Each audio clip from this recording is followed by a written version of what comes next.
A long time ago, in a great land full of rivers and hills, lived a man named Bwana Juma. He was the richest man anyone had ever heard of. He owned gold mines, big farms, and ships that sailed to faraway lands. People said, Juma can buy anything, even the moon.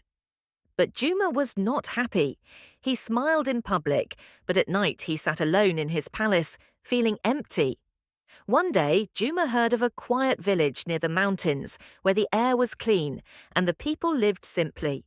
He wanted to buy land there to build a fancy resort. He got into his big car with his guards and drove to the village. When he arrived, he called the village elders and said, "I want to buy that land near the river. I will pay you well." The elders looked at each other. One of them said, "Let Sifa take you to see the land." Sifa was a young woman. She wore no gold, but her eyes were bright and her heart was strong.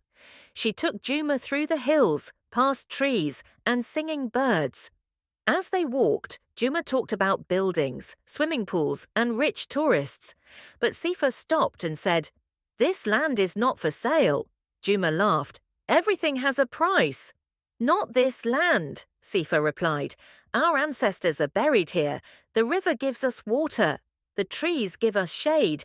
You cannot own what gives life." Juma was surprised.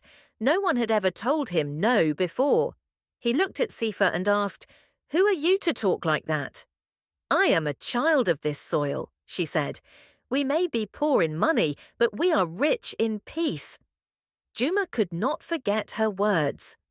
Days passed, then weeks. He kept visiting the village, not to buy land, but to talk to Sifa. She showed him how to fetch water, how to plant beans, how to sit under a tree and just listen to the wind. For the first time in his life, Juma felt calm. But trouble came. In the city, people said Juma's companies were cheating. The government froze his money. His name was in the news. His rich friends ran away. Juma had nothing. He went back to the village. This time, he came alone. No guards, no big car, just a tired man with dust on his face. He found Sifa under the same tree. She looked at him and said nothing. Juma sat down and began to cry. His shoulders shook. He cried like a child. Sifa still said nothing. She just sat beside him. She did not laugh. She did not mock him. She let him cry.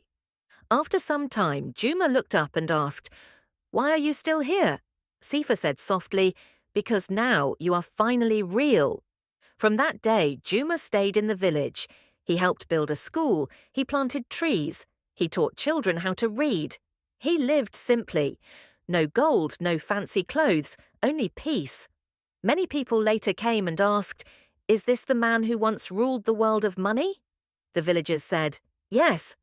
But here he found something greater, himself.